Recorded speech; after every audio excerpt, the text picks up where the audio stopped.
Hello, and welcome back to the Break the Twitch podcast on minimizing distractions and doing more of what matters using a framework of minimalism, habits, and creativity. I'm your host, Anthony Ongaro.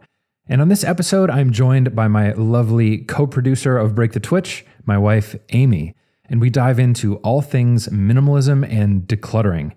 We talk about our decluttering process, the different systems and things we used that worked really well for us, the things that didn't, and things like who minimalism is actually for and what are the benefits that we've directly seen from embracing a more minimalist lifestyle. I think you're really going to enjoy this episode. And of course, this podcast is brought to you by the Break the Twitch member community, something that I would love to invite you to join as well.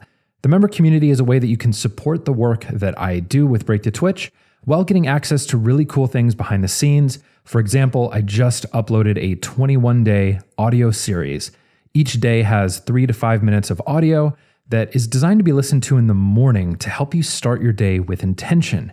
These are the types of things I'm creating actively for the member community. So if you have found value in the work that I'm doing, I'd love your support. You can find out more at breakthetwitch.com/community. But for now, let's start the show.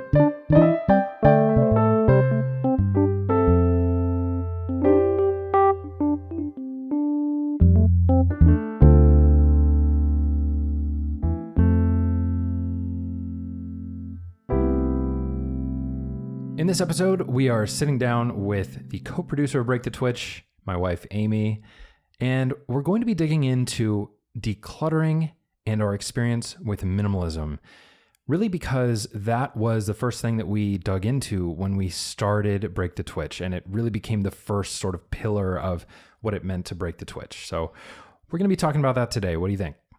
Yeah, let's get into it. So when we first learned about minimalism, I think the decluttering method that stuck with us and that we liked the most was the Mins game. Definitely. That was my personal favorite. There are a bunch of different methods you can use. The 4-box method. There's the KonMari method, which is really popular because of the Marie Kondo book about tidying up. But the one that really stuck for us was Mins game, where you get rid of one thing on the first day of the month, 2 things on the second day, 3 things on the third, and so on. It felt like a very systematic approach. And it builds. It gradually builds. So you kind of work your muscles a little bit at the beginning, and then it kind of builds up from there. And by day 30, you're getting rid of 30 things. And throughout the course of the month, you have gotten rid of almost 500 things. Right. So it really adds up. And I really loved the aspect of how you build that decision muscle. It's a process. If someone asks you to get rid of one thing, right? If you have a household of clutter, someone asks you to get rid of one thing, it's not that big of a deal. You can get rid of a paperclip or business card or... That's what I got rid of first. When we first started Men's Game, I got rid of business cards that I was going to throw away anyway. Right. And so it's an easy start. And in a way, the resistance is super low to getting rid of things when it's just that little.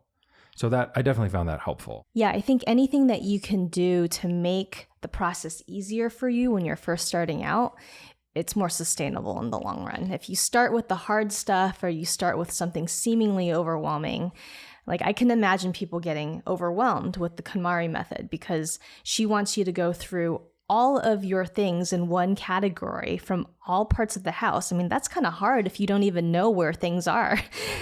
Right. If you've misplaced all your scissors and you're hunting around your whole house for all the scissors that you have, I mean, that could be really overwhelming. Totally. I get how that can be a very effective method in terms of going around the entire house, finding out that you have 8 pairs of scissors, and there's absolutely no need for that. But it's sort of, that method to me felt like my closet or the room was just throwing up on itself. That was one thing that I really didn't like. I can see how the KonMari method would be really effective if you're that like dive in head first, tear the house apart person, find all the scissors in every corner of the house. And if you have a week to dedicate fully. Right. But this totally messes up rooms of your house, and it's not very isolated either. It felt like go get every piece of clothing you have and dump it on your bed or dump it on the floor somewhere. That just felt like a lot for us. I think it's just preference on how you want to start. For us, I think it worked out better to start smaller. and have it build throughout time. And I remember, so at the beginning, I was throwing away business cards that I probably would have thrown away anyway. But towards the end, I remember donating barely worn clothing, basically new. And that was something that I couldn't have foreseen myself doing when I first started. And that's just testament to how the game really builds over the course of the month. It really became more of a decluttering habit by building it slowly that way, just like any other habit. It just became this practice of doing it when we'd be focusing on it in certain months. And I really liked that aspect as well. The whole thing with the clothing, I did some of that too, where I got rid of things that I hadn't worn that much, or things I bought because they were on sale, but then it didn't fit quite right, but I had that guilt around it. It's really hard to get past that sometimes, but this is where that Seth Godin quote about really everything you own at this point is a gift from your past self. So you just have to choose whether you want that gift today. Would you accept it? Were you to give it to yourself today? Because past you gave it to you. And you just kind of have to think of it like that. Every day is a new day. So that I found that to be helpful during that process as well. There's another one created by Josh and Ryan from The Minimalists, the same as the Men's Game one. They created something called a packing party.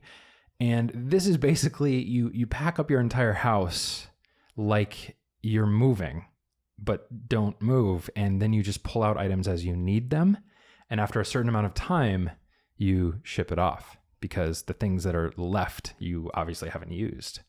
So that one was super intense. We didn't even try that one. No, I think it's probably more practical if you're actually moving. Totally. At least that's how I viewed it. It felt really disruptive to do that. But I can see how it would be a really good thing to do if you wanted to make a drastic change. Mm-hmm. That would be another way to do it. Yeah, definitely. Put everything in boxes. Think about how big of a pain moving is already, and just move without actually moving.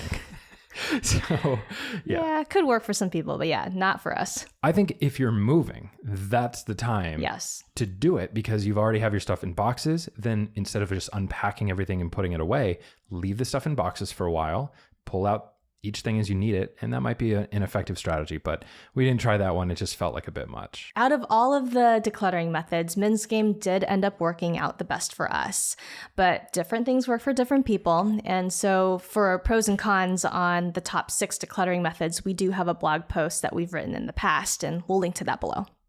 There was one custom rule that we created during our decluttering process because we were going through the Men's Game together, doing some separate individual items and some of our joint property as well. Yes, I remember that rule. It was that if one person didn't agree with the item going or being donated or whatever, you moved on.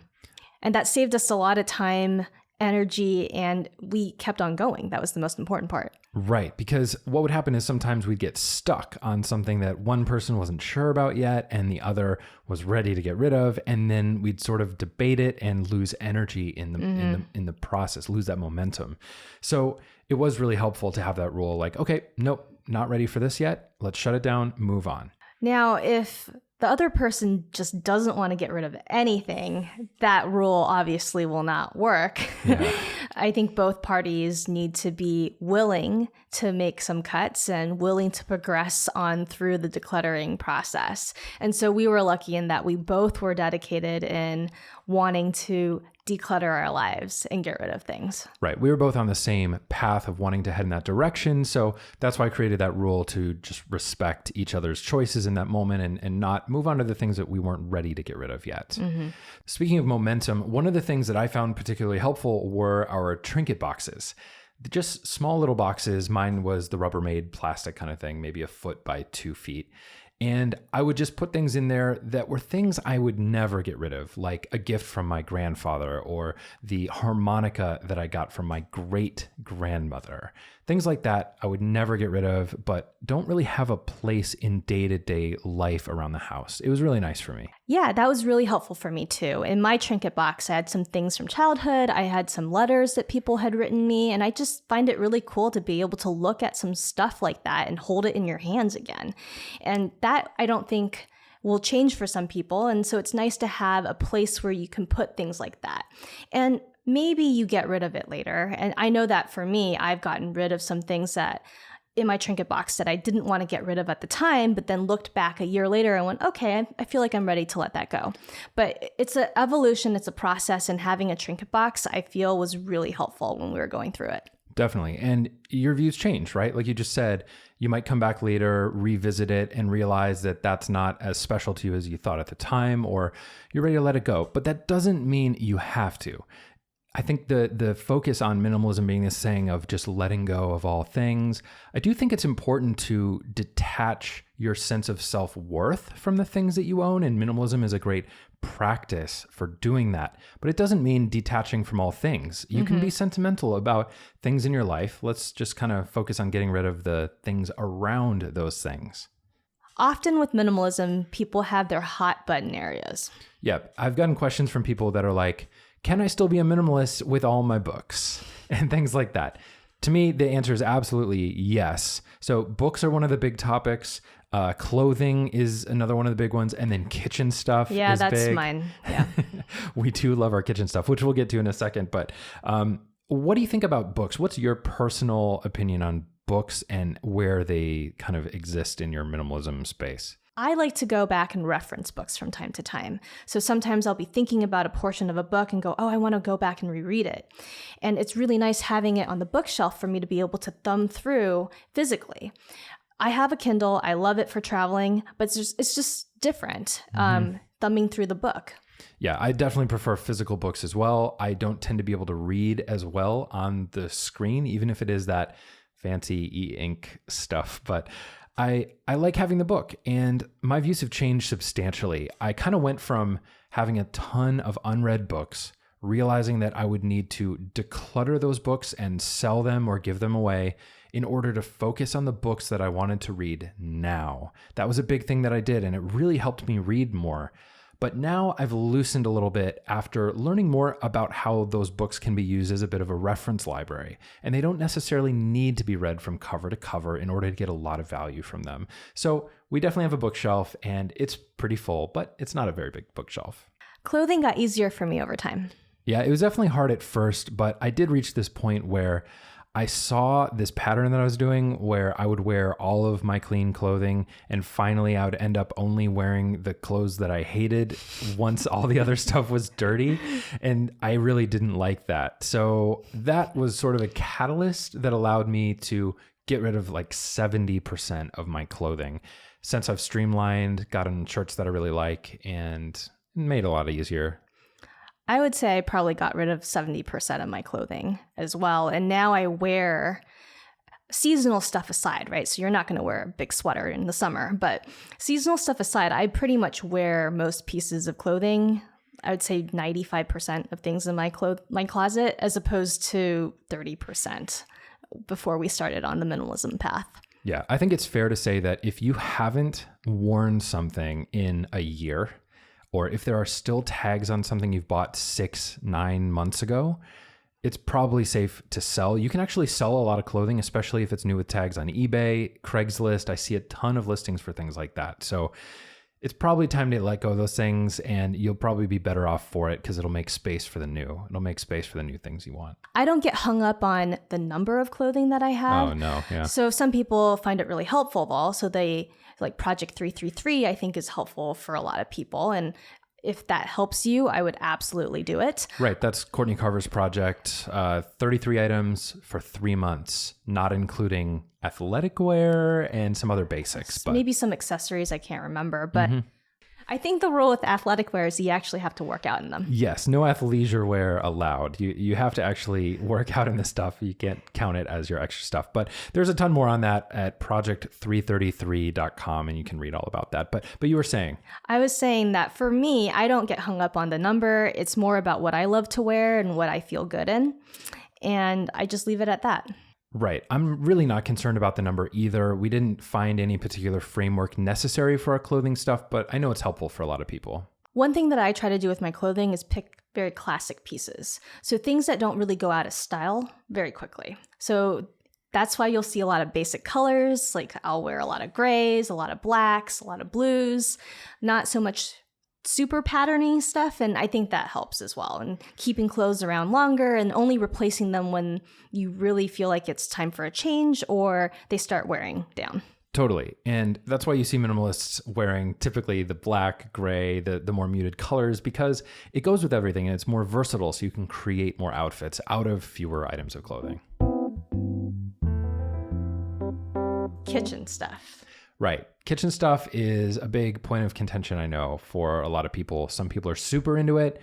Other people couldn't care less. But we are on the side of caring about it. I know you love your kitchen utensils. I do. And I've said this before, but I'm the type of person that if I use it once a year, it's being used. It's staying. It's not going. Right. I mean, I think of things like our paella pan, and it only gets used like 5 times in the summer. Right. But it's awesome when we use it, and it's a thing that I want to keep around. Totally. And that's a reasonable thing. I think those are all the kind of individual decisions that we have to make around the stuff, how much value it's bringing, those summer nights around the grill that has that perfect paella pan on top, and the friends and family we can do that with. So yeah, I totally agree. I have grown a lot in this area. Ever since we started decluttering and embraced minimalism, we haven't bought any additional kitchen things, and we've gotten rid of a lot. Right. So we definitely cleared out quite a bit and have eliminated the inflow of new kitchen gadgets. And I think our mentality embodies our definition of minimalism, that it's kind of a process that evolves. There's no set rules that you have to follow, no certain number of items, no council of minimalism judging what you get rid of and what you don't. Right. There are no minimalism credentials. You don't get an ID card in the mail. It really is about just figuring out which one of these strategies to declutter will help you, what sort of lifestyle you want, and how the stuff around you reflects that. And I think that's really how we've treated minimalism. We may have more stuff than another person who says that they are a minimalist, but for us, our situation works really well, and we've made it all come together. For us, minimalism is about making sure that the stuff in your life isn't holding you back from doing the stuff that you want to do. Or the desire for more and more and more stuff also is not holding you back from the things you actually value. I like to think of it more as you're challenging yourself on letting go of more items as you go along, as you move through the minimalism journey that's very personal to you. You're not really comparing yourself against some other minimalist and how many things they have versus how many things you have. You're more focused on, these are the things that I have, and I'm decluttering the things that I feel ready to let go of, and I'm feeling really great about it. And that kind of evolves throughout the years. Right. So that in a way, minimalism becomes another competition of how to declutter more stuff than someone else, or how to have a certain look to your house that someone else has.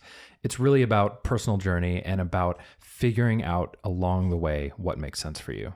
All of this to say that we definitely have seen substantial benefits from embracing a more minimalist lifestyle, even on our own terms. Yeah, I would say that we've decluttered quite a bit, and in doing so, gained more space in our house, and we spend less time cleaning.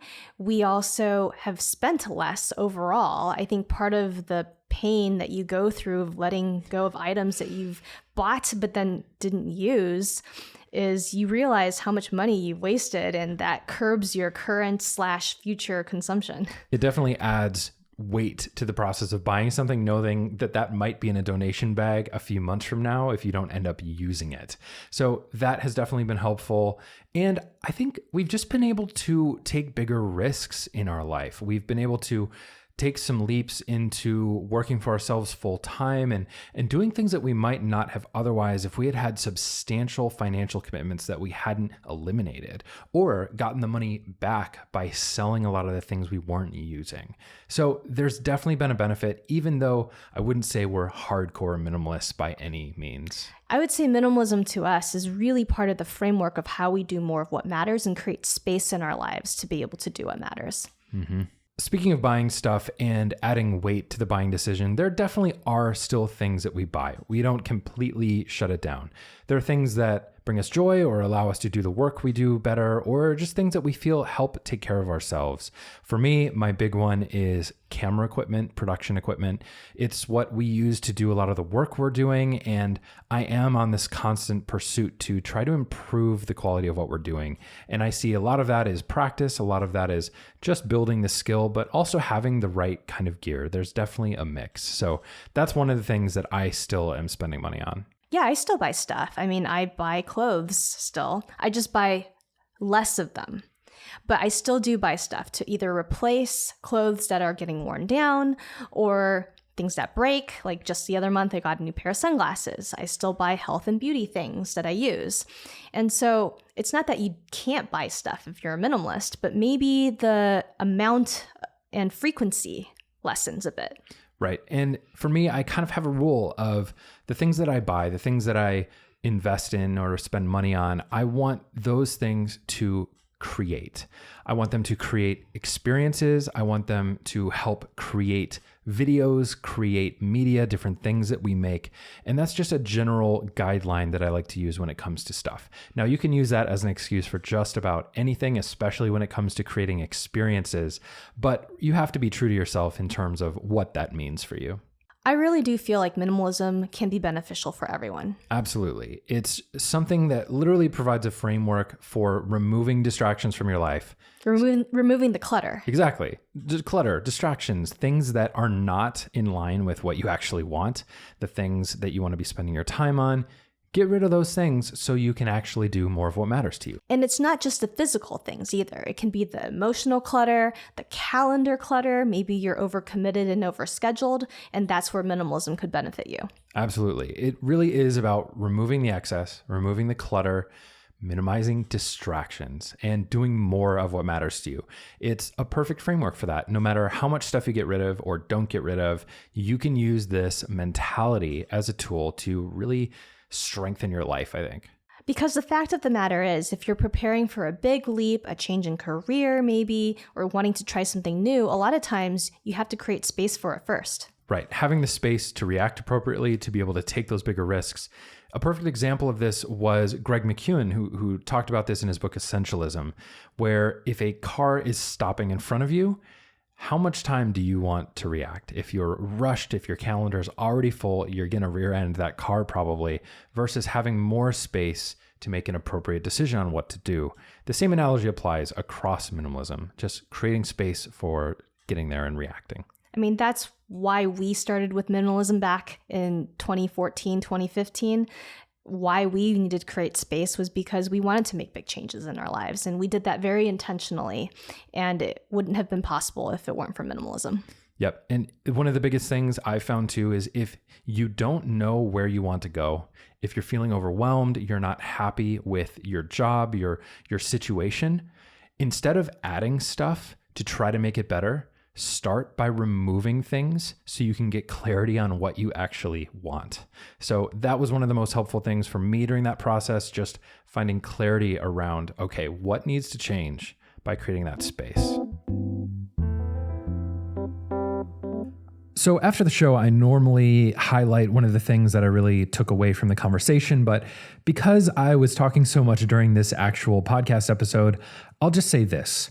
I really do think that minimalism is a wonderful framework for just about everyone. For anyone that wants to remove distractions from their lives or just remove some clutter so they can focus on the more important things, minimalism is a great way to do that. It doesn't have to look any one particular way, but you can just kind of use it to design something that works for you. So, as you probably know, reviews are super important to getting the word out about podcasts like this one. So if you wouldn't mind taking a moment to leave a review on Apple Podcasts or whatever player you happen to be listening on, I would greatly appreciate it. You can also subscribe on YouTube to see the full video versions, highlight clips, and the other videos I make if you're listening right now. And if you're watching on YouTube, of course, this podcast is available in audio form everywhere podcasts can be found. Thanks again for listening. Hope you have a wonderful day, and we'll see you next week.